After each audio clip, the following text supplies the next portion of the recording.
Boa noite, meninas. Estamos aqui reunidas para dar continuidade na meditação do livro de Isaías. Estamos no capítulo 32. Já pode pegar sua Bíblia, abrir, deixar aí preparada. Se tiver mais de uma, melhor ainda. E nesse momento vamos falar com Deus. Senhor nosso Deus, querido e amado Pai, te agradecemos pela oportunidade de estarmos aqui diante da tua presença, compartilhando, meu Pai, os entendimentos que o Senhor tem nos dado a respeito da tua palavra. Tudo aquilo, meu Pai, que o Senhor tem colocado dentro da gente é para a nossa edificação. E nós te agradecemos porque, enquanto estamos sendo edificadas, certamente estamos sendo fortalecidas e crescendo, meu Pai, em direção ao Senhor. Que o Senhor venha usar as nossas vidas sempre para fazer a tua vontade. Que nada que exista em nós mesmas seja para nosso próprio louvor, que seja para que o nosso nome seja lembrado, mas cada vez mais a gente diminua e o Senhor cresça em nós. Que desde já todo espírito contrário ao crescimento da tua obra e da tua igreja venha ser repreendido em nome de Jesus. Tudo aquilo que o diabo tem preparado para causar desarmonia, desavenças, contendas, seja agora repreendido em nome de Jesus. E que aquilo que o Senhor preparou para nós, meu Pai, venha encontrar dentro da gente um solo fértil, adequado, para que dê fruto e que o Senhor, meu Pai, venha usar as nossas vidas para fazer frutos para o teu reino. É isso que nós te pedimos e desde já nós te agradecemos. Em nome do Pai, do Filho e do Espírito Santo. Amém. Graças a Deus. Amém, povo lindo. Então é isso aí. Graças a Deus estamos aqui reunidas. E você já pegou aí sua Bíblia, né? Vamos lá, Isaías, capítulo 32.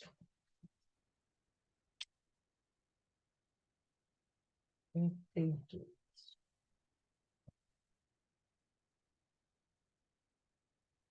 E começa assim: Eis que um rei reinará em justiça e príncipes governarão em juízo.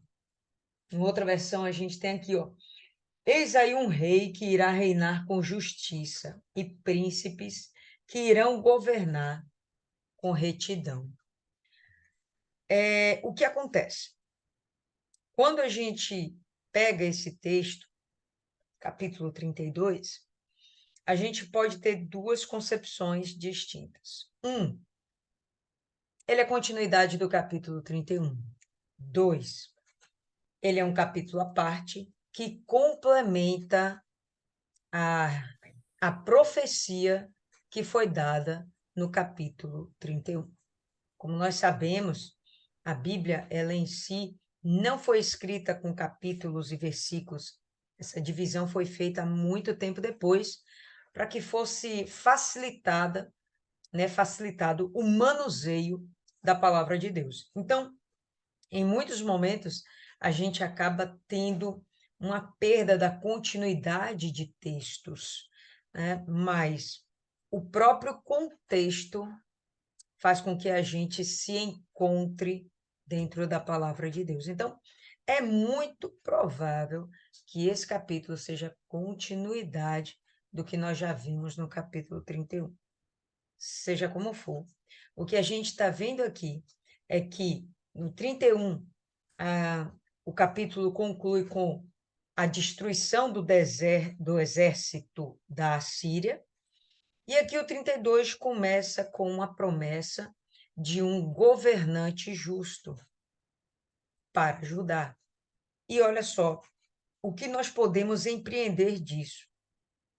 Se existe um governante, e aqui estão os seus príncipes, nós podemos sim pensar no rei Ezequias, que foi um dos melhores reis que Judá teve no período dos reis.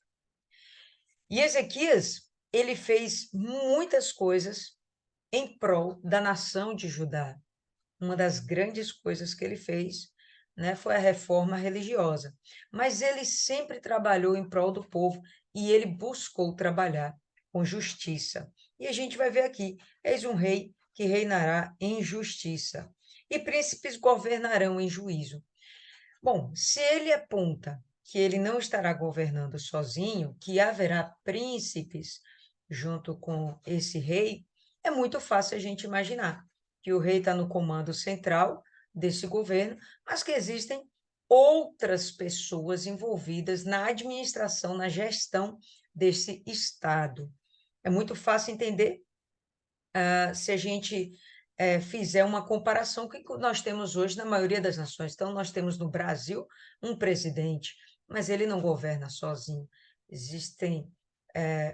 Existe uma rede de governo, né? Onde a gente vai ter os governadores, vamos ter os prefeitos, vamos ter uma série de pessoas envolvidas para que haja o comando do Estado.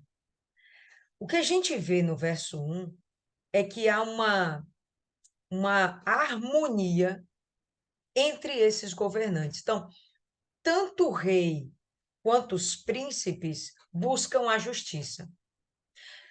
Se a gente vê um Estado nesse nível, um governo nesse nível, é muito fácil a gente imaginar, sem sombra de dúvidas, que toda a nação vai se beneficiar com isso. Muito fácil a gente pensar, né? Se o governante busca a justiça, todos os seus auxiliares buscam a justiça, o seu povo então será justiçado.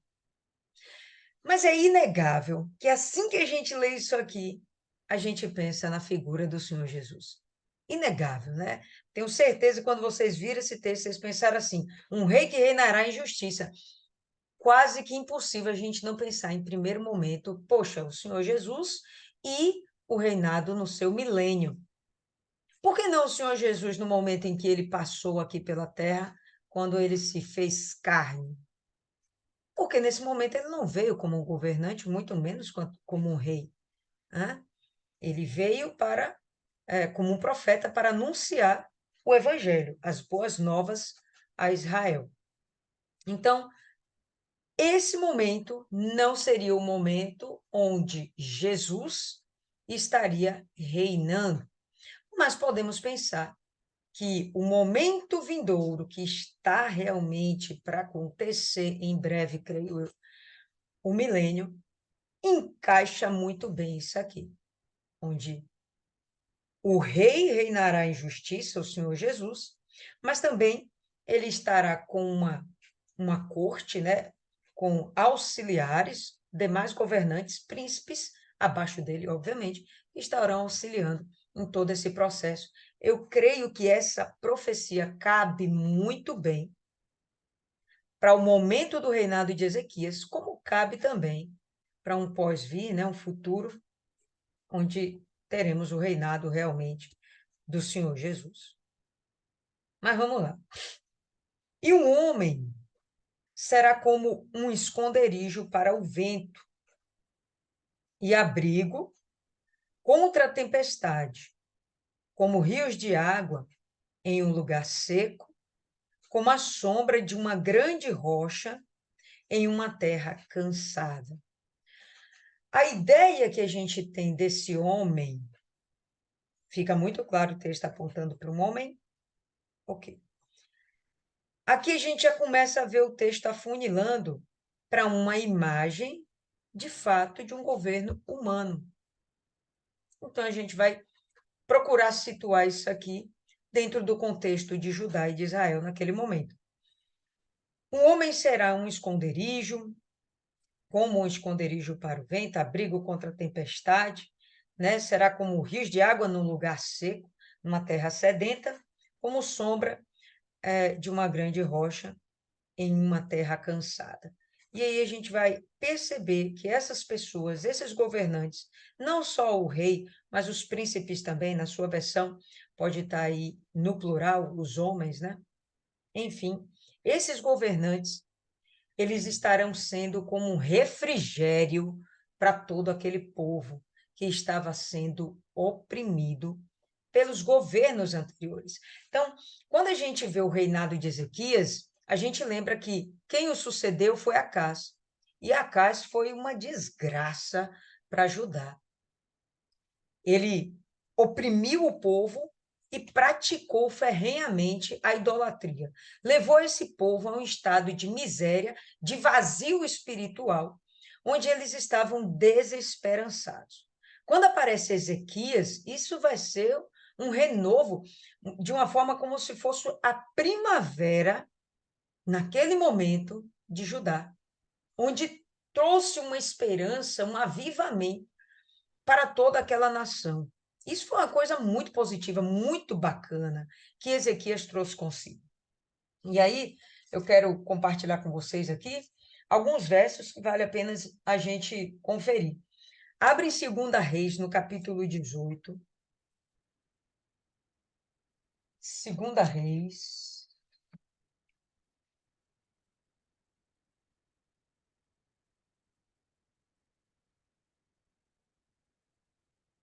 capítulo 18, todo mundo já abriu? E a gente vai ter aqui, ó, do verso 1 até o verso 8, a gente vai fazer uma breve leitura. E olha só que bacana.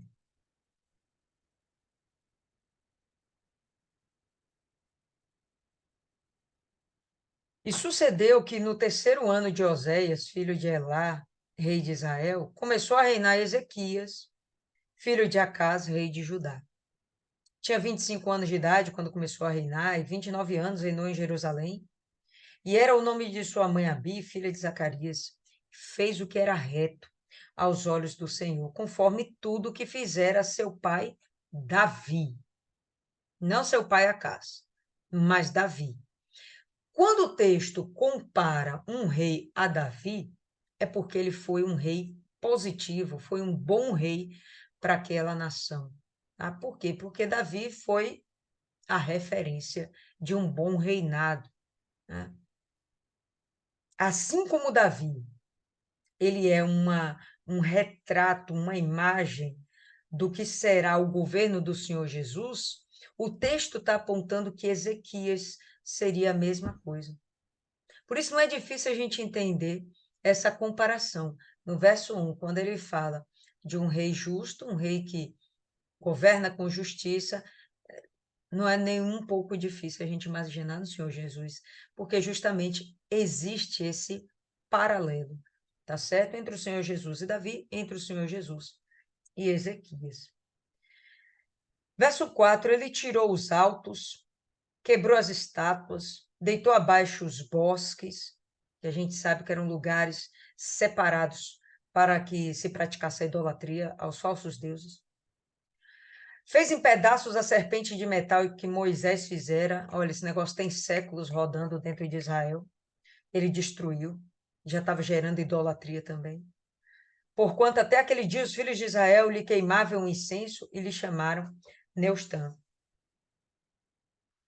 No Senhor Deus de Israel confiou, de maneira que depois dele não houve quem lhe fosse semelhante entre todos os reis de Judá, nem entre os que foram antes dele.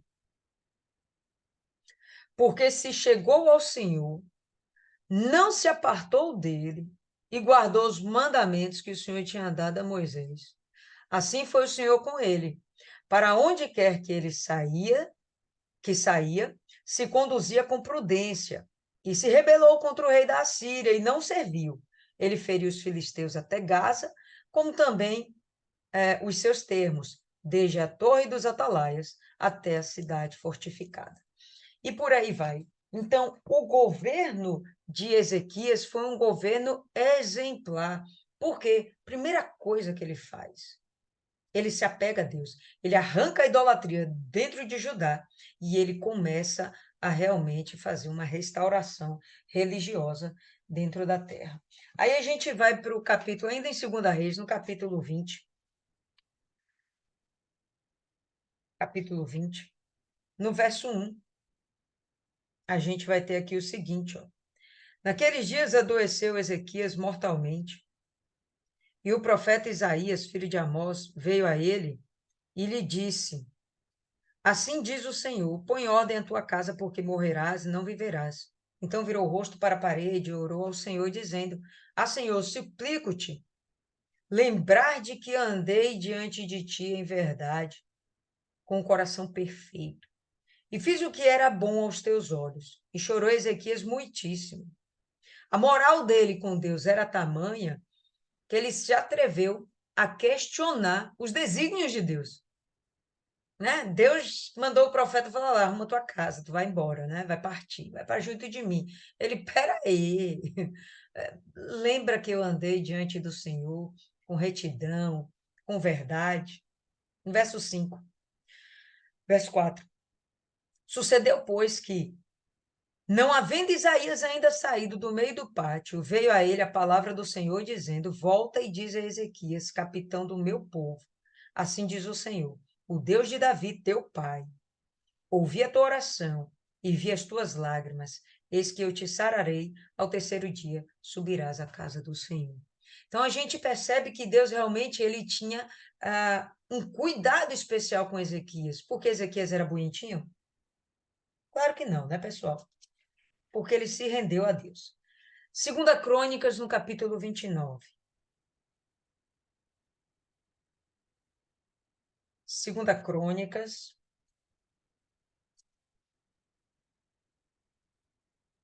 capítulo 29.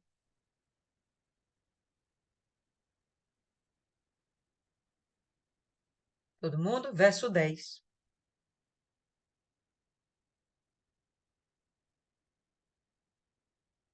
Agora me tem vindo ao coração que façamos uma aliança com o Senhor Deus de Israel, para que se desvie de nós o ardor da sua ira. Veja que ele foi um homem perspicaz, um cara inteligente. Ele sabia que para sair da condição que Judá se encontrava, que era um povo vazio, pobre, oprimido e distante do Senhor. O povo, a nobreza, os levitas, tudo no mesmo pacote. Pessoas que estavam sendo oprimidas. E aí ele chega e tem a magnífica ideia: vou seguir os passos do meu pai Davi e vou buscar a Deus.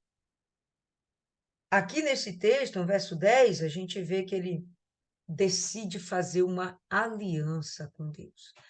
Não era só ler a Bíblia, era ter uma aliança. Era de fato ser observante e praticante de tudo aquilo que a palavra de Deus determinava. Segunda Crônicas 32.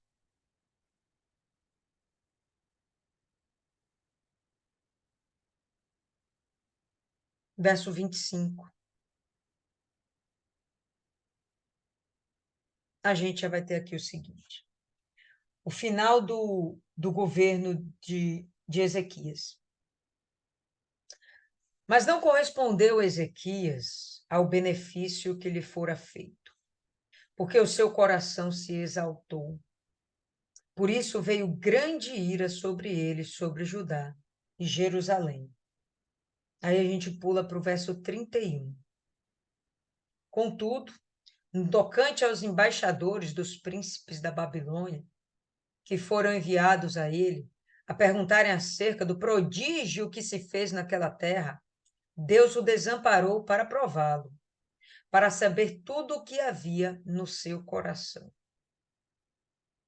Verso 33. E dormiu Ezequias com seus pais, e o sepultaram no mais alto dos sepulcros dos filhos de Davi. E todo Judá e os habitantes de Jerusalém lhe fizeram honras na sua morte. E Manassés, seu filho, reinou no seu lugar. A gente vai perceber que o texto de Isaías, que vamos estudar, vai exaltar o reinado de Ezequias, vai exaltar esse homem sem nem mesmo citar o seu nome, mas claramente está se falando de um período de prosperidade que aconteceu em Judá.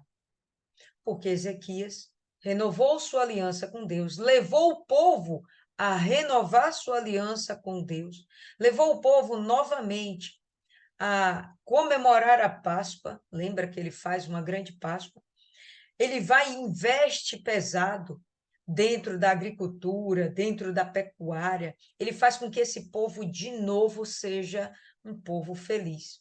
Enquanto isso está acontecendo, a gente vai ver Judá crescendo. Em todos os sentidos, Judá vai crescer. Vai ter um momento em que a gente viu no capítulo 31, onde a Síria vai invadir Judá, vai assolar, vai chegar perto de Jerusalém, mas Deus vai dar um grande livramento. Ezequias vai sair mais uma vez por cima da carne seca, vai sair sendo exaltado pelo povo. Vocês viram aqui que ele foi enterrado em um lugar de honraria e todo o povo honrou. Aquele homem foi um governante amado pelo seu povo. Não foi à toa. Foi porque ele, de fato, trouxe dias de glória para Judá. E o que acaba acontecendo no final das contas? O seu coração se exaltou. O texto fala isso. Ele se exaltou. E Deus até abandona, desampara-o por um momento, que era para provar o seu coração. No momento que o rei da Babilônia vem lá, lembra? Ele abre o palácio, manda que os séculos lá da Babilônia venham olhar tudo, né? Roupas, comidas, servos, palácio, construções. E naquele momento ele não deu glória a Deus. Ele falou que aquilo eram obras da sua boa gestão dentro de Judá. Naquele momento ele perdeu a moral com Deus. E só por isso ele não se tornou o rei perfeito. Mas enfim, né? Ninguém é perfeito, tá lá. Ele teve o seu lugar de honra e a gente vai perceber que ainda assim, por mais que ele tivesse falhado, pecado nesse momento, a gente vai perceber que Deus vai, ou melhor, Deus vai usá-lo para fazer com que Judá tenha uma restauração, principalmente espiritual. Vamos voltar então aí para o texto de Isaías. E aqui no verso 3 a gente vai ter o seguinte: e os olhos daquele que vem não estarão escurecidos, e os ouvidos daqueles que ouvem escutarão. Quando a gente vê aqui olhos que veem, ouvidos que escutam, a gente, em princípio, pensa aquelas pessoas, qualquer pessoa, né, que estará ouvindo a palavra de Deus. É a primeira coisa que a gente pensa. Mas não são quaisquer pessoas, pessoal. Essas pessoas são aquelas que viam e ouviam. Quem eram as pessoas que viam e ouviam do que vinha de Deus? Eram os profetas e os levitas. Eles recebiam a mensagem de Deus. Lembra que antes de Ezequias, esse povo estava perdido praticando idolatria? Eles não ensinavam mais a palavra de Deus? Lembra que a palavra de Deus tinha sido perdida? Eles nem sabiam onde é que andava mais, né? Os rolos da palavra de Deus, os rolos de Moisés. Havia sido perdido. Com Ezequias que tudo isso é restaurado, né? E essa prática de buscar ao Senhor, buscar o conselho do Senhor, ouvir a voz de Deus, propagar a voz de Deus, isso tudo começou a ser restabelecido, porque Deus viu que existiu um desejo de que dessas pessoas de estarem próximas a Deus. Dá para entender? Então, Deus ele vai ser agora, como é que se diz? Parceiro desse povo. Vai ser realmente um Deus, um pai para esse povo. E vai dar a eles ouvidos olhos que vejam e ouvidos que escutem. A gente viu em 2 ou 3 capítulos atrás que esses levitas, os sacerdotes, os profetas, eles andavam cambaleantes. Lembra que eles falam que essas pessoas estavam embriagadas, estavam caindo sobre o próprio vômito?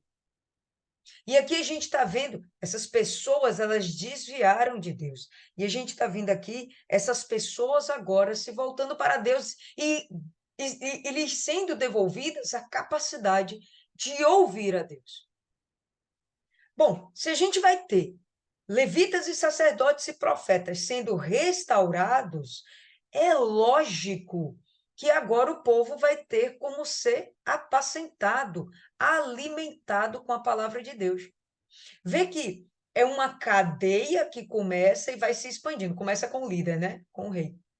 E vai se expandindo para todas as camadas da sociedade. Então, o rei começa um processo, os seus auxiliares, os príncipes, participam desse mesmo processo, aí vem toda a classe religiosa, começa a participar do processo, o povo vai aproveitar, vai ser beneficiado desse processo de santificação, de purificação. No verso 4. Também o coração do precipitado, do ansioso, como posso estar aí na sua versão, do apressado, entenderá o conhecimento, e a língua dos que gaguejam estará pronta para falar claramente. Sabe que eu lendo aqui, sabe que eu lembrei desse negócio de língua que gagueja? Imagina um tema qualquer aí da sua vida que você julga que você domina. Política. Você acredita que você domina o tema política. Aí chega alguém e te faz uma pergunta. Não, mas exatamente o que é o socialismo? Aí você tem uma noção e você vai tentar explicar a respeito disso. Sabe o que você vai fazer? Quando você não compreende direito o assunto, você vai gaguejar. Você vai, não, é que é assim. Então, é isso aqui. Quando você não domina o assunto, você não fala direito, você não fala com firmeza, você não fala com autoridade. Por quê? Porque você não domina o assunto. O que a gente está vendo aqui? De religiosos que estarão sendo reespiritualizados. Então, eles falam assim: estamos falando daqueles que ouvem e daqueles que veem. Estamos falando dos videntes e dos profetas. Tá certo? Estamos falando dos sacerdotes, dos levitas. Estamos falando dos religiosos. Também o coração do precipitado terá conhecimento. Então, desses religiosos que ouviam a Deus e não entendiam, eles agora vão ser cheios de conhecimento. Deus queria falar com eles, mas eles não compreendiam. Acho que foi no capítulo 28, gente, eu não lembro direito, mas foi aqui em Isaías, tem algumas semanas que nós lemos sobre isso. Desses líderes espirituais perdidos, afastados de Deus, e que Deus procurava falar com eles, eles simplesmente não compreendiam, e eles estavam lá envolvidos nas cobiças dos próprios desejos, envolvidos com bebedeiras. A gente vai ver agora que eles vão ter conhecimento, e a língua dos que gaguejam, porque eles não tinham realmente firmeza para falar a respeito da vontade de Deus, o que Deus queria para aquele povo, o que Deus estava profetizando para aquele povo. Eles agora vão falar de pronto e claramente. Né? Não vão ficar titubeando, vão falar com firmeza e vão falar de uma forma tal que todo mundo vai entender o que foi, o que Deus queria transmitir, tá? A pessoa vil não será mais chamada de generosa, nem um avarento dito ser dadivoso, que numa outra versão fala assim, usa outros termos, né? O tolo nunca mais será chamado de nobre e do fraudulento nunca mais se dirá que é generoso. O que significa isso? Foi um momento onde pessoas que eram más, pessoas que eram arrogantes, avarentas, mas que tinham sede pelo poder e que faziam acordos, tinham as suas identidades mudadas com outro discurso. Todo mundo percebe que o nosso atual presidente, na sua campanha política, mentiu, e não foi pouco. Mentiu, enganou a muitos, e o que acontece hoje? Todas as mentiras dele estão vindo à tona, mas quem não quer ser convencido disso, os poderosos, continuam falando que não, é um bom estadista, é um bom governante, tem propósito e tem princípios. Por quê? Porque são pessoas que estão ganhando com isso. O que o texto quer dizer? Que de acordo com a finalidade, de acordo com o propósito, sua identidade pode ser mudada. Você de gente ruim pode ser a pessoa mais nobre que existe, né? Você de avarenta vai se tornar generosa, mas será uma grande mentira. Era uma grande mentira tudo o que estava acontecendo dentro de Judá antes de Ezequias. O certo foi transformado em errado, o errado foi transformado em certo. Nossa, parece demais com o que nós estamos vivendo hoje. Houve um momento que o nosso atual presidente, dentro da sua campanha política, falou que era totalmente contra o aborto. Hoje, depois de eleito, a gente vê palavras sem nenhum constrangimento, completamente contrárias, onde ele defende o aborto. E ainda diz que é um caso de saúde pública.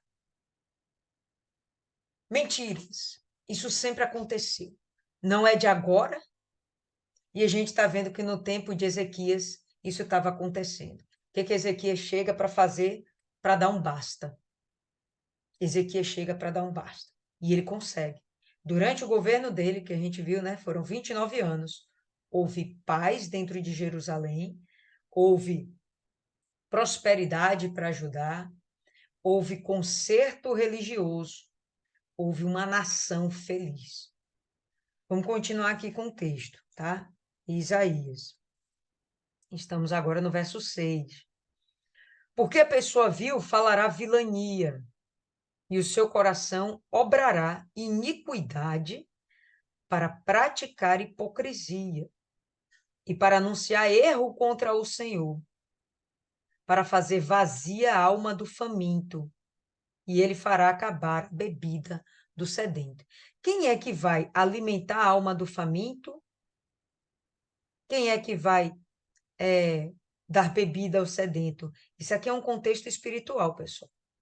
Estamos falando, mais uma vez, de representantes religiosos. O papel do profeta, do sacerdote, do levita, era justamente apacentar aquela nação, apacentar aquele povo, falar dos caminhos de Deus, falar dos princípios de Deus, fazer com que aquelas pessoas andassem dentro de um padrão de retidão, de justiça, de humildade, de humanidade. Tudo aquilo que Deus queria que existisse dentro de uma nação. Vamos lembrar, Deus escolhe Israel para ser um referencial para todas as nações. As leis de Deus são extremamente justas e cheias de amor para justamente aquela nação, Israel, ser um referencial para todas as demais nações. Olha, imitem Israel, porque esse é o padrão que eu gostaria de ver em todas as pessoas. Israel vai acabar fugindo dessa responsabilidade que foi dada a ele. Eu lembro de uma palavra que Paloma usou da última vez, eu achei muito legal. Né? Quando a gente recebe a palavra de Deus, a gente recebe uma responsabilidade. Pousa sobre nós a responsabilidade de levar essa palavra adiante.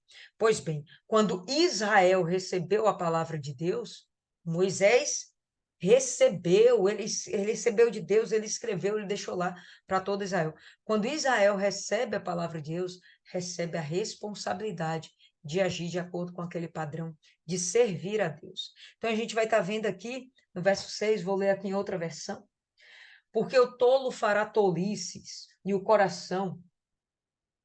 seu coração só pensa em fazer o mal, para praticar iniquidade e para proferir mentiras contra o Senhor, para deixar o faminto sem comida e o sedento sem ter o que beber. Eu estava vendo recente, acho que não tem 3 meses isso, tá? O atual Papa da Igreja Católica, ele falando que a Bíblia tinha que ser mudada no que diz respeito à inclusão dos homossexuais como pessoas que não praticam nenhum pecado. Ou a exclusão, melhor dizendo, do homossexualismo como pecado. Né? Ele estava propondo isso. São mentiras contra Deus. São coisas que pessoas tolas falam. Se a gente dá poder para uma pessoa como o Papa de uma igreja que tem milhões de seguidores ao redor do mundo, talvez bilhões, não sei. No momento que ele, como líder, profere uma asneira dessa, olha a repercussão mundial de pessoas que vão, por conta dessa palavra, mudar a verdade de Deus em mentira. Isso é muito sério. Muita responsabilidade há sobre aqueles que recebem a palavra de Deus. Fala aí, Dona Maria. Hoje, eu até não sou muito fã dele, não, viu? Mas eu vi um vídeo de Cila Malafaia sendo entrevistado, sabe? A pessoa mostrou que era um perfeito idiota pelas formas como ele falava e Malafaia cortava ele bonitinho, entende? Um dos cortes que Cila Malafaia deu é o seguinte: se você começa por colocar que o homossexualismo não é pecado, aí você vai colocar também adultério, matar, sabe, roubar.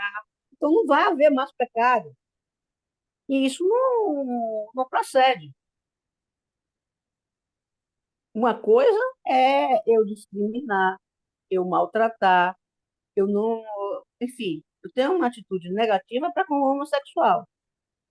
Outra coisa é fazer apologia à prática homossexual. O que nós estamos vendo é uma apologia à prática sexual, homossexual. E não é só isso, não, né? A gente vê aí, tem uma deputada do PT que diz que o cara que está assaltando, ele está no exercício de sua profissão. Ele é um assaltante.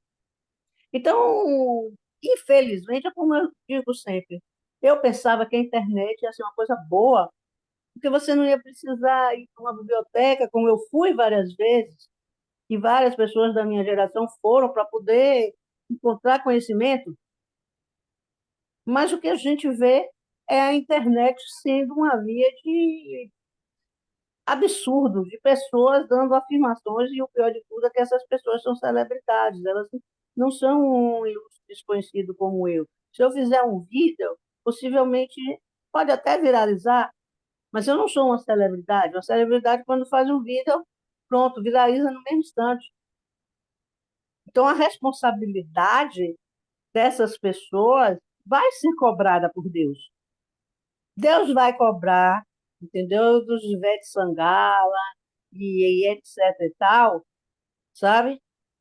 Suas posições satânicas. Eu não tenho nenhuma dúvida disso.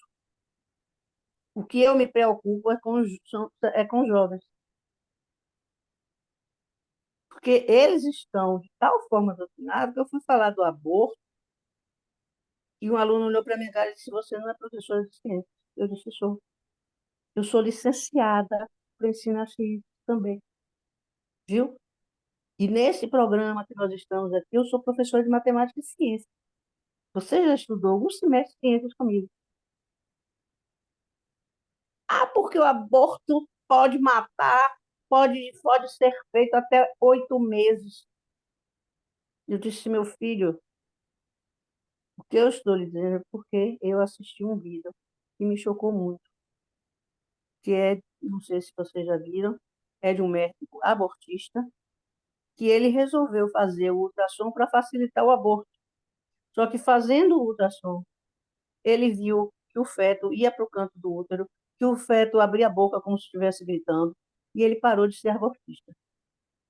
E eu ia comentar justamente isso, porque eles são jovens e eles precisam entender que o aborto é um crime. Que o certo é eles se prevenirem para não gerar uma criança. Porque depois que gerar a criança, eles têm que assumir a responsabilidade. Outra coisa, muitos teólogos estão apontando o Papa Francisco como um dos anticristos. como o Papa que vai viabilizar o anticristo. Ou ele é o anticristo, ou ele é o que vai viabilizar o anticristo, porque ele também é chefe de igreja pelo chefe de Estado pelo Vaticano. Então, de repente, ele pode vir a ser eleito o presidente mundial, né? Que é isso que eles querem. Até Lula está dizendo isso, que o mundo precisa de um presidente mundial, que é a nova ordem, que é o que ela quer. E o Papa, de repente, por ele ser também, porque muita gente não vê isso, que ele é um chefe de Estado, o Vaticano é um país. Quando tem as inaugurações que se vê o padre lá, não é porque o prefeito é católico, ele vai lá como um adido diplomático. Ele vai lá porque o Vaticano é um país que tem 30% das terras da América. É por isso que ele vai lá. Mas, poxa, isso aí é coisa que muito pouca gente sabe. Todo mundo pensa que ele está lá para benzer a inauguração, benzer a estrada, benzer o colégio, benzer sei lá o que está inaugurando.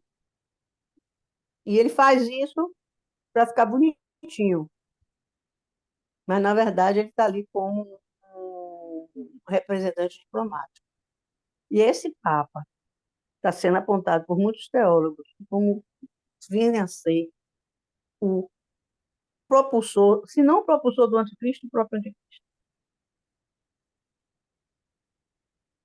Pois bem, isso é verdade, tá? Dona Maria falou aí, verdades que, inclusive, verdades que incomodam a sociedade. Mas é isso aí, pessoal. O mesmo espírito, estou falando do espírito, das intenções, das motivações, o mesmo espírito do anticristo que existia no passado permanece nos dias de hoje. A gente está vendo aqui no período de Ezequias e a gente vê também nos dias de hoje. Ele se tornando cada vez mais ousado, sim, mas sempre existiu, tá? E aí a gente vai perceber isso nesse verso 6. As virtudes sendo transformadas em vícios e os vícios sendo transformados em virtudes. O certo pelo errado, o errado pelo certo. E as pessoas no final ficavam como? Com as suas almas vazias e sedentas, famintas e sedentas. Também os instrumentos, no verso 7. Também os instrumentos do avarento são maus. Ele planeja planos perversos para destruir o pobre, com palavras mentirosas, mesmo quando necessitado, fala o que é correto. A gente vê isso atualmente. O Supremo do Brasil, o Supremo Tribunal Federal, ele agora não segue mais uma regra de conduta, que seria a Constituição Federal. Não, é aquilo que bate na cabeça deles. É a jurisprudência da cabeça deles. De modo que, ainda que a pessoa esteja procurando algo justo, verdadeiro, aquilo é transformado em mentira. Né? O que está mais na moda hoje, não é na moda, em evidência, né, atualmente, a questão do dia 8 de janeiro. O que aconteceu ali? Foi um golpe, uma tentativa de golpe de Estado? Não, foi a manifestação de uma parcela da população? Foi, de fato, atos de vandalismo? Bom, pegou-se idosas com mais de 80 anos e colocaram dentro da cadeia como que ela fosse uma terrorista. Tem alguma coisa errada. O senso de justiça está alterado. E cadê, de fato, talvez Isis até possa falar melhor do que eu, o processo legal sendo desenvolvido, né? Cadê a denúncia? Cadê a queixa? O processo realmente sendo aberto? Não, prende sumariamente e depois vê o que vai acontecer. Então, a gente percebe que no passado isso estava acontecendo também. O pobre não tinha direito ao direito. O pobre era enganado e ele tinha direito de ser usurpado, explorado e assassinado quando quer que eles quisessem. Ponto final. Assim foi o governo de Acás. Esse povo foi extremamente explorado. Os impostos, as taxas de impostos eram extremamente altas. Um momento onde estavam vivendo idolatria, então não tinha a mão de Deus guardando, protegendo. Era um povo que estava passando uma miséria das zorras e ainda tinha que ficar ostentando, né, uma corte de privilégios, da nobreza daquele momento. Quando Ezequias vem, ele acaba com tudo isso. Tudo que está sendo aqui denunciado por Isaías vai ser mudado por Ezequias. As denúncias estão sendo feitas, o pobre está sendo desprezado, está faltando amor dentro da população, para com a população, está faltando cuidado, zelo, e ele vai devolver tudo isso. Por isso que ele foi tão honrado. Segundo o olhar de Deus, ele foi desprezado. Segundo o olhar dos homens, ele foi amado. Amado. Isso é muito forte. Então, olha só aqui o que a gente continua. Verso 7, ou melhor, verso 8. Porém, o generoso planeja coisas generosas, e por meio de coisas generosas ele ficará de pé. Aqui na outra versão a gente vai ter, mas o nobre, e não é nobre no sentido de fazer parte de uma corte de nobreza, de ter títulos e riquezas, é o espírito nobre, um espírito voluntário, um espírito altruísta. Mas o nobre projeta coisas nobres e pela sua nobreza se mantém de pé, pela sua justiça, apontando para o trabalhar do Ezequias. Então, os versos anteriores denunciam tudo que tinha acontecido com os reis ruins de Judá, e Acais, e outros tantos, que eu não vou nem lembrar o nome agora. Acabe, por exemplo, né? Onri. Mas, agora com Ezequias, o que a gente vai ver é o contrário. O generoso planeja coisas generosas, né? Esse cara, ele já tem um espírito bom dentro dele e ele vai promulgar a bondade dentro do seu reino. Isso vai ser o quê? Super útil para essa galera, né? E por meio dessas coisas ele ficará de pé. Você percebe que Deus, no final da vida de Ezequias, o reprova, mas Deus não deixou que no governo dele Judá e Jerusalém visse a destruição. Depois que ele morre, é que a gente vai ver a Babilônia dominando Judá. Mas enquanto Ezequias era vivo, Deus prometeu a ele: olha, você vai ser julgado por isso aqui. Judá vai ser destruída por causa dessa sua falha. Mas isso não vai acontecer durante seu reinado. Né? Deus, ele teve essa bondade, essa misericórdia para com Ezequias não foi à toa, foi porque Ezequias era um cara generoso, misericordioso, altruísta, cuidava do povo, ele tinha amor até a Deus, amor a Deus, amor às pessoas, entende? Ele era realmente um cara do bem, era um cara do bem. E aí a gente vai começar aqui no verso 9. Levantai vós, mulheres indolentes. Como é que está aqui na outra versão? Mulheres que vivem tranquilas. Ouvi minha voz, vós mulheres, vós filhas indiferentes, dai ouvido à minha fala. Aqui, pessoal, Deus ele vai começar a proferir palavras contra as mulheres que viviam como se nada tivesse acontecendo em seu redor, sem nenhum comprometimento com algo além da sua própria vaidade, das suas próprias vontades, nada além da sua própria luxúria. Olha só, o texto vai bater forte. Mulheres indolentes, está aqui uma versão, mulheres indolentes, está aqui na outra versão, mulheres tranquilas, aqui a outra, mulheres despreocupadas. Deixa eu ver aqui na outra. Oxe, volta. Mulheres sossegadas, cada versão usa um termo. Mulheres que estão em repouso. Mostra o quê? Aponta para pessoas que estão completamente apáticas com tudo que está ocorrendo em seu redor.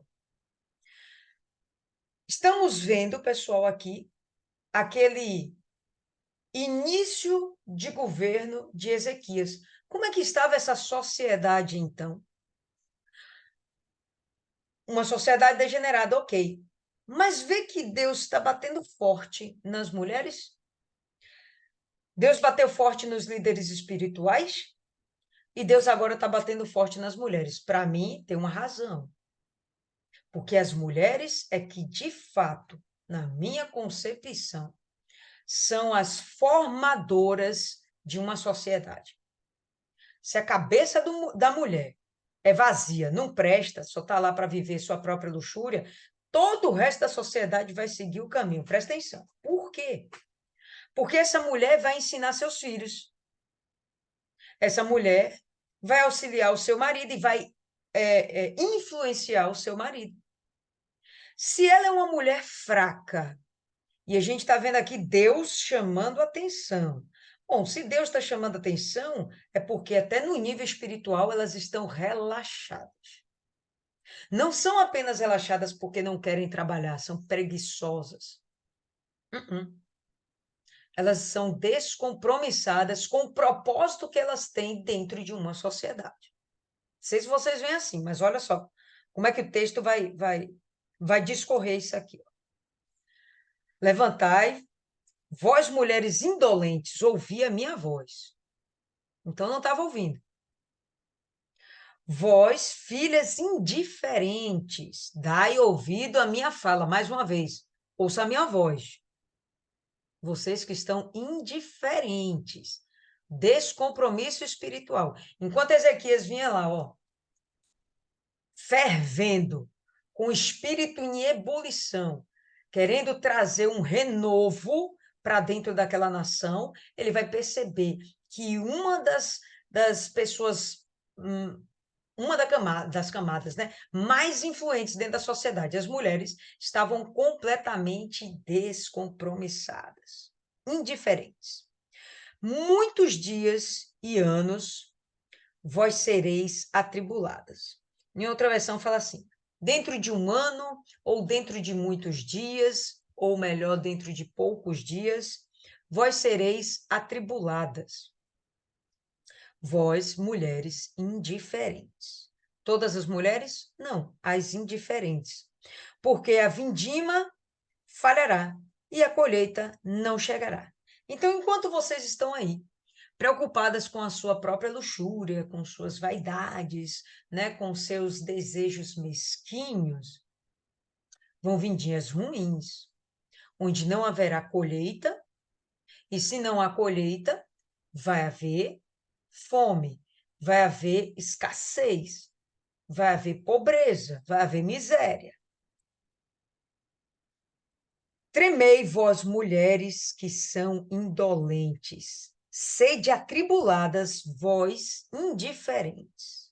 Quando a gente lê isso aqui, a gente pensa assim, caramba, então essa questão de tribulação é apenas para aqueles que estão indiferentes à voz de Deus, ao chamado de Deus? Então as perturbações vêm pela própria permissão de Deus, que essas pessoas estão afastadas do Senhor? O dia mal vai nos chegar, e isso é não vou falar o dia mal, não, porque o dia mal tem uma finalidade específica, mas vou falar assim, dias maus. Isso aqui me parece ser uma coisa pontual, mas me parece ser uma sequência de eventos, uma sequência de fatos, de situações que vão trazer a essa pessoa tribulação. Tribulação, porque sois indiferentes. Despivos, ficai nuas e cingi vestimenta de pano de saco sobre os vossos ombros. Então, isso aqui é um chamado muito claro para quê? Humilhação, arrependimento. Um chamado para que a gente, as mulheres, reconheçam o seu papel, seu posicionamento dentro da sociedade e que elas retomem essa responsabilidade. Inclusive como intercessoras, olha só o que ele vai falar mais. Elas lamentar-se-ão por seus peitos, pelos campos agradáveis, pela vinha frutífera. Na minha versão, aponta assim, lamentar-se-ão por seus peitos, e eu pensaria aqui, porque elas não terão leite para amamentar. Mas em outra versão, já fala um pouquinho diferente. Batam no peito e chorem, por causa dos campos aprazíveis e por causa das vinhas frutíferas. Seja qual for a versão, o que a gente vai perceber é que Deus está provocando elas a um momento de intercessão. Orem pela sua nação, interceda pelo seu povo, pelas suas famílias, porque virão dias extremamente maus, extremamente pesados, onde essa nação vai passar por fome e por assolação. Olha como ele continua. Sobre a terra do meu povo brotarão espinhos e arbustos com espinhos. Sim, sobre todas as casas alegres, dentro da cidade alegre. Essa cidade é Jerusalém, tá, pessoal? Porque os palácios serão abandonados, a multidão da cidade será retirada, as fortificações e torres serão por refúgios eternamente. Mas refúgio de quê? Uma alegria para jumentos selvagens e pasto de rebanhos. Então, está apontando para uma destruição daquela cidade, daquela nação, daquele povo. Deus está chamando essas mulheres para se posicionarem como, de fato, mulheres de Deus, com uma responsabilidade espiritual de edificar aquela nação. Gente, eu achei isso aqui fantástico. Se não fosse tão importante o papel espiritual da mulher dentro de uma sociedade, Deus não estaria dedicando alguns versículos, quase metade de um capítulo, para chamar a atenção a essas mulheres. Isaías separou um momento para falar diretamente com mulheres. Quaisquer mulheres, vamos voltar, pessoal, aquelas que eram indiferentes à voz de Deus. Se você está perseguindo em fazer a vontade de Deus, não tem como esses dias ruins se fazerem uma frequência, né? Uma rotina na sua vida, não dá. Uma coisa é o dia mau. E o dia mau, inclusive, tem um propósito especial. No final das contas, é fortalecer sua fé, você passar para um nível superior, espiritualmente falando, né? De credibilidade, confiança em Deus. Mas uma rotina de uma vida dura, pesada, apertada, mesquinha, com enfermidades, com dores e por aí vai, não, tem alguma coisa que não está certa. Assim o texto aponta. E ele incita essas mulheres: arrependam-se, vistam vestes de pano de saco, tirem as vestes da vaidade, se dispam disso, vestes de saco. É a primeira vez, eu não sei se vocês já viram, vocês compartilhem comigo, tá? Mas para mim, é a primeira vez que eu vejo Deus mandar alguém tirar suas roupas e vestir pano de saco. Normalmente ele manda vestir pano de saco. Não necessariamente tirar as suas vestes para vestir pano de saco. Não, ele só fala, vistam-se de panos de saco. Se ele manda aqui tirar essas vestes, porque essas vestes fazem parte de um comportamento, de algo que está aqui dentro. Um pensamento, um sentimento, uma conduta que Deus está dizendo, isso tem que ser eliminado. Isso tem que sair de dentro de você. E você, de fato, tem que ter novas vestes, vestes de humildade. E nesse momento aqui, de uma intensa humilhação, né? Muito, muito forte isso aqui, cara. Muito forte. Serve para todas nós. Então, ele está alertando. Vocês têm um papel fundamental. Essa sociedade está degenerada porque vocês esqueceram o papel que vocês têm. Então, temos aqui uma sequência de gerações, onde essas gerações estão perdidas porque não houve o papel da disciplina, de ensinar o amor ao próximo, sabe? De ensinar a adoração a Deus, de render as glórias a Deus, de ser grato a Deus por tudo que você tem. Esse papel era seu dentro da sua casa. Você deixou de fazer para viver a sua própria vaidade. Às vezes a vaidade não são apenas vestes. A vaidade pode ser, de fato, uma concepção que você tem a respeito de algo, uma convicção, um pensamento, um proceder, um comportamento que desagrada a Deus e algo que Deus quer que você arranque de dentro de si. E assim será até aqui, verso 15. Até o Espírito ser derramado sobre nós do alto, e o deserto ser um campo frutífero, e o campo frutífero ser considerado uma floresta. Em que momento, pessoal, isso aqui acontece? Eu não vislumbro ainda esse momento como acontecido. Eu vislumbro como isso está acontecendo. Quando a gente pensa no Espírito que vai ser derramado do alto, na sua versão, esse Espírito está com letra maiúscula, é o Espírito Santo. Então, quando eu imagino o Espírito Santo sendo derramado sobre nós, eu vou imaginar da promessa de Joel e eu vou imaginar do momento de Pentecostes, depois que Jesus é assunto aos céus. Bom, se nesse momento o Espírito Santo é derramado, então a gente já está falando de um momento muito específico da humanidade, que é o momento em que a igreja é formada. A igreja é formada. Olha só como o verso fala. Até o Espírito ser derramado sobre nós do alto. E o deserto será um campo frutífero, e o campo frutífero será ser considerado uma floresta. Então, juízo habitará no deserto, justiça permanecerá no campo frutífero. E aí a gente vai ver um apontamento de que pessoas e seus corações que estavam estéreis, secos, sedentos, famintos, vão receber do Espírito, se tornarão um campo frutífero. E ele chega a falar aqui de ser formado uma floresta. Então, nesse momento é o que eu penso.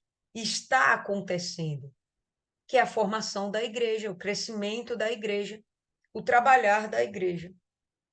O Espírito Santo vem para que haja propagação do evangelho. Até então, não tinha necessidade do Espírito Santo ser derramado sobre todas as vidas. Então, a gente não vai imaginar isso aqui como um momento físico. Olha, foi derramado o Espírito Santo e Israel finalmente agora está cheia de campos verdejantes, aquela coisa toda, blá, blá, blá. Não bate com o que a gente vê. Se a gente for ver o Espírito Santo no momento lá, né, o início da igreja primitiva, ainda lá no primeiro século da era cristã, por mais que o Espírito Santo tenha sido derramado, Israel não voltou para a posse de Israel. Muito pelo contrário, logo depois veio a perseguição da igreja dos judeus e houve a diáspora. Então, os judeus saíram de dentro de Israel, a igreja foi junto. Quem ficou lá dentro de Israel? Romanos, povos inimigos, estrangeiros. Bom, e hoje, Líria, que o Estado de Israel está formado, está perfilado? Ok, aí a gente vai pensar assim, o Espírito foi derramado e aquelas pessoas ainda não reconhecem Jesus como o Messias? Dentro do judaísmo, é uma minoria que reconhece Jesus como o Messias. Então, são ideias que não batem. Então, para mim, esse momento aqui está em formação. É uma profecia que está acontecendo, transcorrendo, tá certo? O Espírito está sendo derramado, corações estão sendo cheios. Então, o juízo habitará no deserto, a justiça permanecerá no campo frutífero, e a obra da justiça será paz, e o efeito da justiça, quietude e segurança eternamente. Não temos isso ainda, pessoal. Não temos essa eternidade nesse momento. Não temos essa paz em um território físico.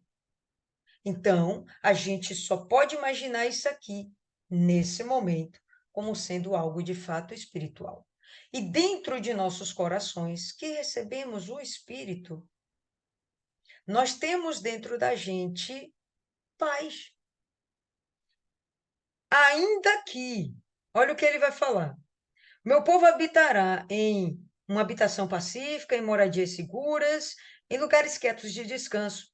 Quando chover granizo, caindo sobre a floresta, e a cidade vier a ser abatida em um lugar humilhado, ainda assim haverá paz dentro da gente, haverá paz dentro da pessoa. Ainda que haja destruição, vai haver a destruição de Jerusalém? Aqui está dizendo, vai haver a destruição. Mas ainda assim, a gente habitará em lugar seguro. Que lugar seguro é esse? A nossa casa? O lugar seguro é o lugar onde está o nosso coração em Deus. Então, nós dependemos de Deus para obter vida, provisão, segurança, paz. Tudo que é necessário para o ser humano viver feliz, tranquilo. Como é que ele fala aqui? Quietos, em descanso. Quem vai prover isso é Deus. Então, é uma condição, para mim, espiritual. Até que se concretize, de fato, o milênio. Até que se concretize, de fato, o milênio. Então, essas palavras aqui, no meu entendimento, são completamente espiritualizáveis. Então, fala a respeito de novo nascimento, fala a respeito de vida com Deus, fala a respeito da salvação das nossas almas, fala a respeito da nossa certeza de uma eternidade de paz com segurança, porque aí sim eu acredito. Aquele que já é salvo começou a sua eternidade com Deus. Né? No meio do caminho você pode perder sua salvação só se você demole, mas se não, se você continuar obediente, atento à voz de Deus, ao chamado do Senhor, então não, meu amigo, tu não perde isso não. Aí é daí para o céu. Mas a gente vai morrer, beleza. A alma continua viva, ela é eterna. Abençoados sois vós que semeais junto a todas as águas, e enviais naquela direção os pés do boi e do jumento. Aqui eu já imagino que seja de fato algo físico, tá? Um momento onde essas pessoas vão ter a oportunidade de plantar e colher em paz, usando aqui os pés dos bois e dos jumentos para arar a terra, certo? Então vai ser um momento em que elas estarão vivendo de uma forma simples, humilde. Se a gente for olhar nos dias de hoje, quem ara a terra não é boi e jumento. A gente tem máquinas específicas para isso. Mas aqui está mostrando, apontando para um momento onde haverá uma simplicidade de vida, mas com muita paz. De uma forma tal que, por mais que seja amoroso o trabalho, pode ficar tranquilo, vai dar tempo de você colher, a sua colheita está segura. Entende? Não tem por que você ter desespero. Como antes, a qualquer hora o inimigo pode vir. Não, não, não. Fica tranquilo. Vai dar tempo de você plantar, ver crescer e colher. Tira o dízimo e vive do resto. Entende? Então, bom, para mim é isso aí. Eu gostaria muito realmente de ouvir vocês. O que vocês têm a falar a respeito desse texto, né? Ele fala de algumas vertentes que aparentemente são dissociadas, né? Fala do rei, dos governantes, depois ele fala de um clero, né? Vamos dizer assim, não sei se é a palavra certa, mas de um de uma equipe religiosa que não estava trabalhando direito, ele vai lá, puxa a orelha dessas pessoas, repreende forte as mulheres descompromissadas com o evangelho, né, com a palavra de Deus, e depois ele vai dar uma palavra de esperança. Olha, vai ser derramado o Espírito sobre cada um de vocês, sobre todos nós, e claro, se você quiser, você recebendo esse Espírito, você vai ter paz que fica aí para vocês. Isis, fala aí, Isis, eu gostaria muito de ouvir você. Começar com Como você. eu, É você, eu você. acho, eu acho incrível que a palavra sempre fala comigo muito forte. Às vezes, para confirmar positivamente, sabe, um feedback positivo. É, as oportunidades, as coisas que acontecem, e Deus nos dá oportunidade para nos testar também. Se tudo que a gente fala é o que a gente vive. Eu sempre escuto, né? Buscar em primeiro lugar o reino de Deus e a sua justiça.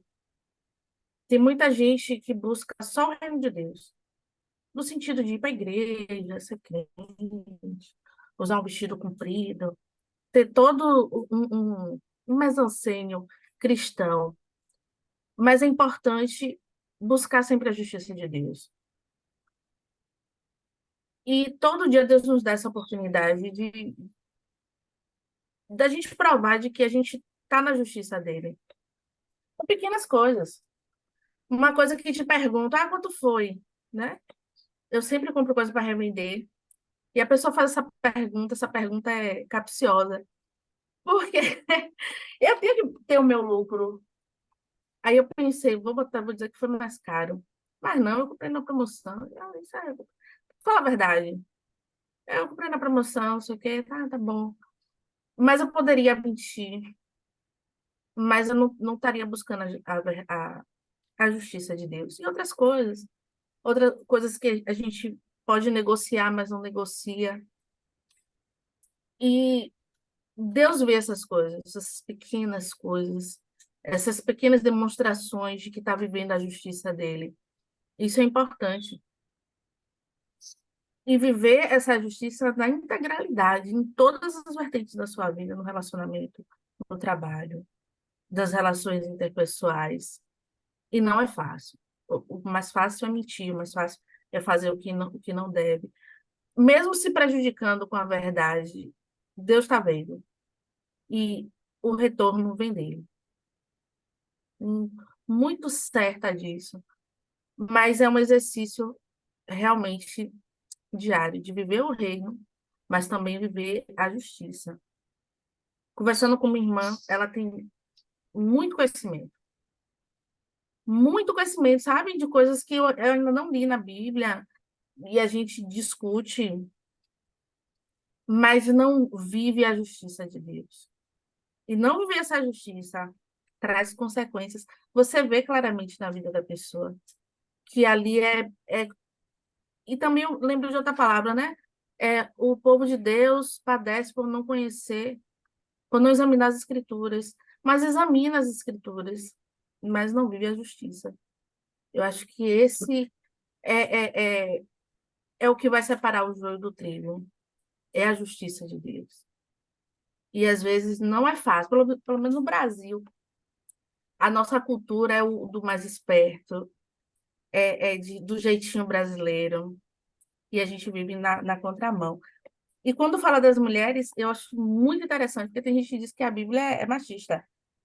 E claramente Deus reconhece o poder da mulher, o poder da intercessão da mulher. Nesse 27 de setembro, eu sou dos anos 90, né?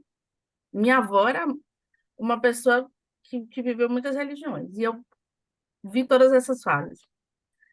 E quando era criança, ela dava um caruru aí famosíssimo, muito samba maravilhoso. E ela se converteu, graças a Deus, e morreu em Cristo. Maravilhoso. Mas, analisando hoje, 2023, tem muito menos. As pessoas, eu vejo vídeos hoje na internet, o povo falando, pô, eu não fui convidado para o Caruru esse ano, pô, vou ter que aprender a fazer a culinária para não se perder a tradição, não sei o que, pererê. Mas os trabalhos missionários, o trabalho das pessoas que vieram antes de nós e fizeram um trabalho, sim, importante, de pregação, de evangelização, surtiu efeito. Principalmente na Bahia, eu vejo, pelo menos na igreja que eu congrego, e eu fico feliz disso, de ver isso. Os dois pastores saíram agora, entrou agora, e são homens negros, homens de respeito, homens de família. Isso me deixa extremamente orgulhosa. Que vai contramão ao discurso, alguns discursos aí da galera do movimento, mas eu fico muito feliz em ver que a galera tem muita gente negra, crente. Isso é lindo demais. Porque vim de um continente extremamente é, é, vive outros deuses e todos convertidos e todos fazendo um trabalho maravilhoso, todos lindos e isso me deixa realmente muito feliz. E o papel da mulher, assistir um vídeo, uma pregadora falando das fotos das irmãs, né? Para que virar o bumbum para tirar uma foto, não sei o que ela. Eu achei um pouquinho exagero, mas se o diabo não soubesse o poder da mulher, ela não seria tão usada. A gente vê muita mãe de santo, muita mãe. Por que mãe? Por que poucos pais de santo? Porque sabem o poder dessas mulheres de influenciar. E diferente do que o mundo diz do machismo, quem faz o machismo é muita mulher, porque ela que cria esses homens, que não cria com senso de responsabilidade, de que a cria é responsabilidade dos dois, que os dois que devem criar e manter, e mais o homem que deve ali guardar o ninho. O papel do homem é guardar o ninho, que é um momento de extrema vulnerabilidade. Eu falo isso até no meu TCC, que o momento do parto é um momento de extrema vulnerabilidade. E sei lá, no tempo das cavernas, se teve isso, era importante aquele momento que a mulher está sangrando, que o bebê é tão frágil, que o homem seja esse homem forte, capaz de guardar o ninho. E isso que deve ser passado para os homens. O senso de responsabilidade, de família, e o que é passado para os homens desde muito cedo. Acho que dizem que é uma das profissões mais antigas do mundo é a prostituição. Por quê? É tão, tão, tão antigo essa profissão? Porque as mulheres têm esse poder de atrair com todos os mecanismos que ela existe. Não é à toa que existe tanta, tanta maquiagem e roupa e design, tudo voltado para o universo feminino.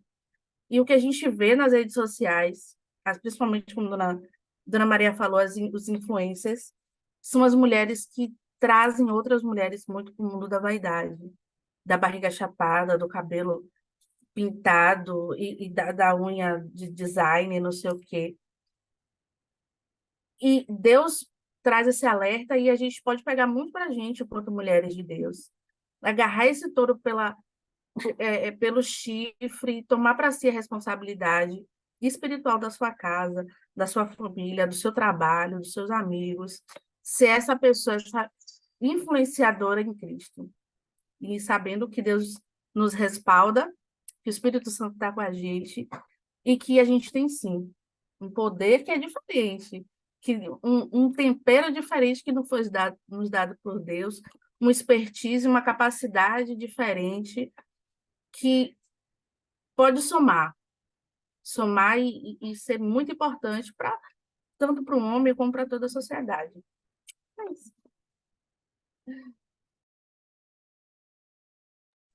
Beleza, excelentes colocações aí de Isis. Maiana,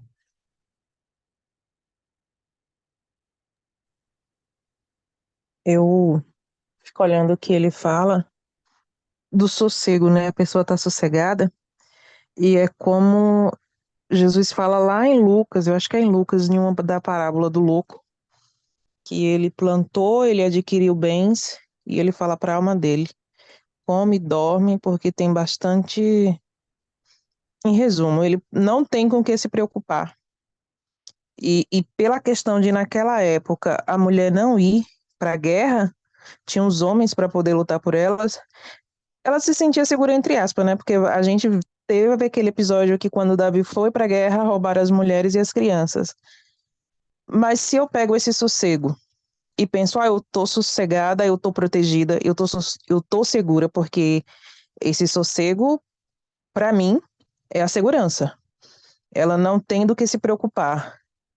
Ela não vai se importar em buscar proteção, porque na cabeça dela ela já está protegida. A pessoa, lá tá a mulher, mas eu trago para um geral.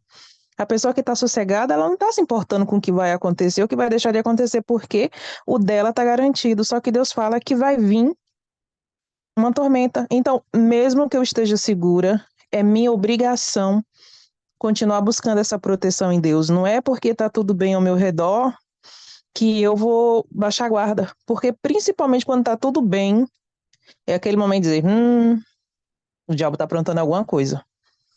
Eu lembro que uma vez eu estava assim, sem problema nenhum, aí eu estava indo para a igreja, pensando, eu falei, minha vida está quieta demais. Ô, mal hora que eu pensei aquilo. Acho não, só Deus ouviu meus pensamentos. Eu falei, Deus, eu não estava reclamando não, Senhor. Eu estava até aproveitando um pouquinho, se levantou tanta coisa que eu falei, meu Deus, de onde que veio? Você mal se levantava de um, vinha outro. Mas se Deus não permitisse o problema, no sossego que até eu já estava estranhando, eu ia olhar para os lados, eu ia me acomodar. Então, mesmo que você esteja segura, você tem que manter pelo menos a guerra diária de você manter sua comunhão com Deus, porque Ele é o mais forte. O homem ao redor pode prover tudo, só que Deus, Ele promove aquilo que o homem não faz, a paz, a verdadeira sensação de segurança, que é que se acontecer alguma coisa com o seu corpo, a sua alma vai estar segura com Ele na eternidade, e você não vai perecer no meio do caminho. Porque é isso que as pessoas não entendem. A gente tem guerra, a gente tem paz. Eu estava olhando um status aqui de uma mulher e ela botou um desenho, assim, uma foto que eu achei bem estranho para o que ela colocou, né? Aí eu fui lá e conversei com ela. Se eu não tivesse buscando na palavra para mim, eu ia ter o que passar para os outros, porque cada um só dá o que tem. Na verdade, cada um dá o que quer. Porque eu posso ter muitas coisas e não dar nada. E Deus, ele tá sempre falando com a gente. Uma coisa besta, assim, que aconteceu hoje, mas se eu não tivesse atenta, ia ser comigo. Eu tava no salão, olhei lá, eu vi a menina com o menininho, o menino tava querendo fazer zoada. Aí eu ia lá, depois ouvi aquela voz, fica aí onde você tá. Eu vou ficar. Passou um tempinho, eu fui pro fundo fazer alguma coisa. Aí vem a mãe com o menino, assim, segurando a ponta do vestido, que ele largou uma rajada que se sujou todo. A mãe teve que lavar o vestido lá no banheiro. Eu falei, tá vendo? Se eu não tivesse dado ouvido à voz de Deus, eu ia estar com aquela criança, ia ficar com minha roupa toda suja. Oh, Deus, mas, sabe, eu tava sossegada no meu canto. Do nada eu olhei para lá e senti aquela vontade de ir, depois eu ouvi aquele negócio, fica aqui, fica aqui. Deus vai falar sempre, mesmo no sossego, Deus fala. Só que a pessoa deixa de ouvir a voz de Deus porque ela não tem nenhum motivo para estar buscando ele. Ela acha que pode fazer que nem aquele cara, ficar sossegado. Só que as raposinhas vão vir. E quando as raposinhas virem, você já vai estar tão acomodada, igual o sapo, aquela história que o sapo não morre na água quente e na água morna. Deixou a água morna, ele tá ali, vai se relaxando, se relaxando. Quando a água esquenta, ele não tem mais nem força para buscar, e a pessoa fica no meio do caminho. Era o que acontecia com aquele povo no geral de Israel.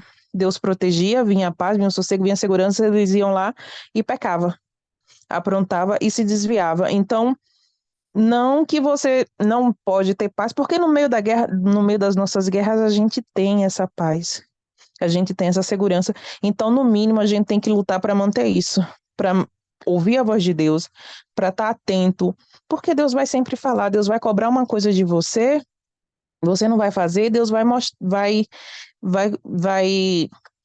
mostrar que não precisa de você. Ele vai mostrar que não precisa de você para fazer aquilo, mas você é um privilegiado em ele contar com você.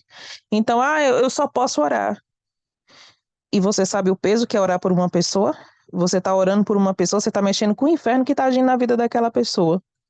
Você vai orar por uma nação, você está mexendo com principados, potestades, e isso não é fácil. Então, você tem sim que estar atento, que está buscando para no momento certo você ter o que oferecer cada um segundo as suas necessidades, porque uns versículos acima ele fala que os gagos vão falar nitidamente, os imprudentes vão entender, mas para esses imprudentes entender justiça, entender verdade, tem que ter alguém que vai falar aquilo que vai fazer, no mínimo vai ser o exemplo, ainda que não fale, mas as nossas atitudes vão falar mais que 1000 palavras e vai despertar em algumas pessoas o desejo de fazer o certo também.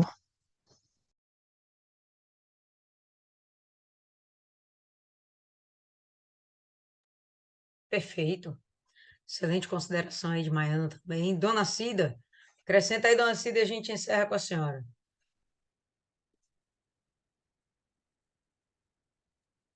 Toda hora falta luz. Estou Toda hora sabendo, tá Vilas aí tá faltando. terrível, né? Como o Isis falou, né? Da mulher, eu vejo a mulher sábia edifica a casa, né? Deus fala totalmente isso. Quando a gente tem uma mulher dentro de casa que ela é sábia, o lado da gente tem estabilidade, né? E eu vejo aqui, quando Deus fala, mulheres que estão sossegadas, né? E seguras. Outro dia eu estava conversando com a menina que ela está indo para a igreja. Ela disse: Eu gosto da Igreja Universal porque ela não tem doutrina. Eu disse: Sim, não tem doutrina, não, porque doutrina é do homem. A Igreja Universal ela tem poder na palavra. Se você escutar o que o pastor fala, você vai ver que, às vezes, a gente está vindo para a igreja e não está dando ouvido à voz do próprio Espírito Santo, porque ela vai para a igreja com roupa de academia, né? Outro dia ela estava de top e de calça, de calça, coisa, né? Nem para botar uma blusinha. Outro dia eu falei com ela, ela está botando agora a blusa. Aí ela disse que mas Deus disse que venha como está, sim, venha como está, mas já que você veio, você tem que se consertar. Aí tá aqui, tá falando, as mulheres estão sossegadas, estão seguras de si, não estão ouvindo a palavra de Deus, porque a Igreja Universal ela prega forte, ela prega sobre a salvação, ela prega sobre o inferno, e ninguém está nem aí, não, ninguém teme, o povo está ali escutando, e eu acho que não está acreditando, não está dando credibilidade àquela palavra que está sendo pregada. É vídeos que coloca, é muito forte, gente.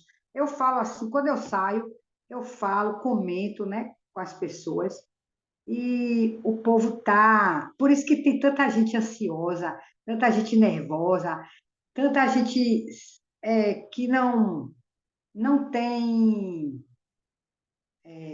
Como é que eu digo, meu Deus? Domínio próprio. Não é domínio próprio, não. Está na palavra de Deus e vive uma vida assim, totalmente diferente da palavra, porque Deus disse que Ele daria tudo, tudo para a gente, aquele que anda no caminho dele. A gente tem tudo, tem saúde.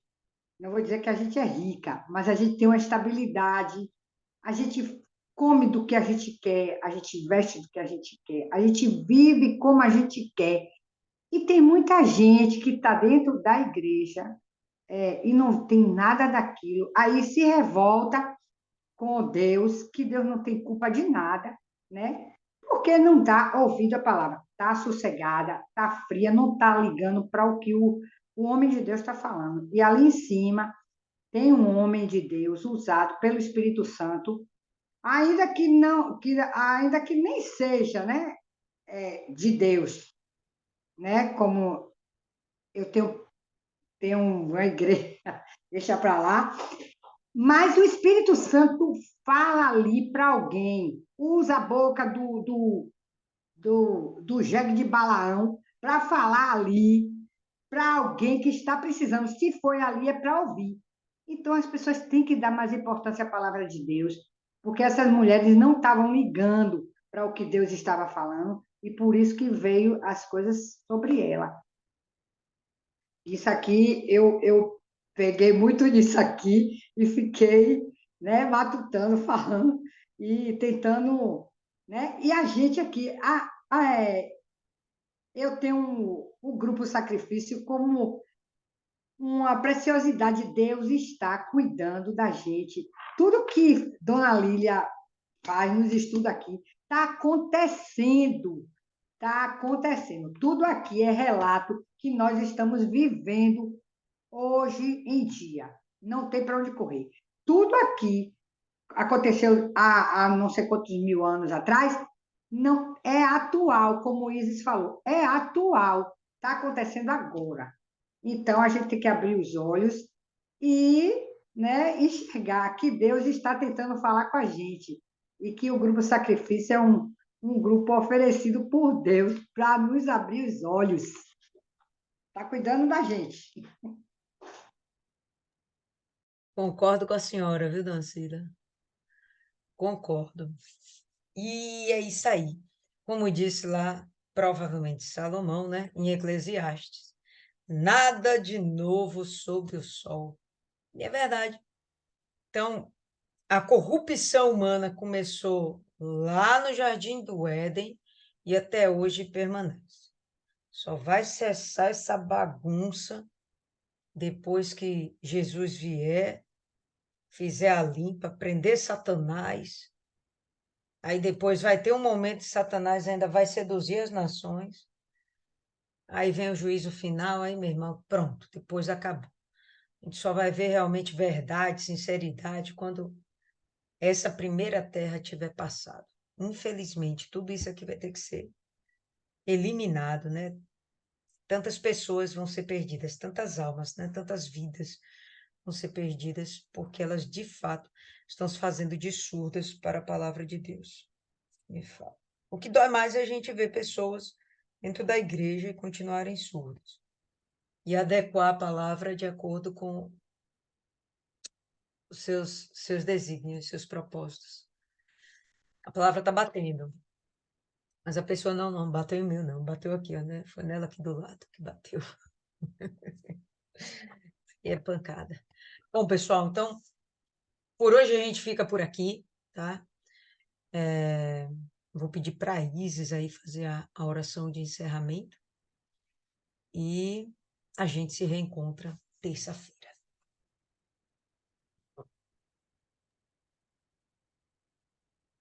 Senhor, meu Deus e eterno Pai, Pai misericordioso, bondoso, obrigada, Senhor, por mais essa oportunidade de ouvir a Tua voz, Pai, de adquirir mais sabedoria, Pai, sabedoria que veio do céu, Senhor.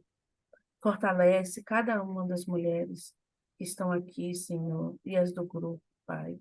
Que elas sejam mulheres virtuosas, mulheres fortes, sacerdotes da tua casa, das tuas casas, Senhor. Abençoa a nossa semana, que seja esse mês que está iniciando, que seja um mês de vitória, que seja o melhor, Senhor, de todos os meses que já vivemos até aqui. Que, sim, que a gente possa sentir mais a tua presença, que possamos estar mais disponíveis para ouvir a tua voz, Senhor. Nos fortalece, nos guarda, nos protege, guarda a nossa casa, guarda os nossos e nos reveste, Senhor, com toda a armadura da fé. É isso que te pedimos e te agradecemos, já com a certeza da vitória. Amém. Amém. E é isso aí. Deus abençoe. Por hoje é só.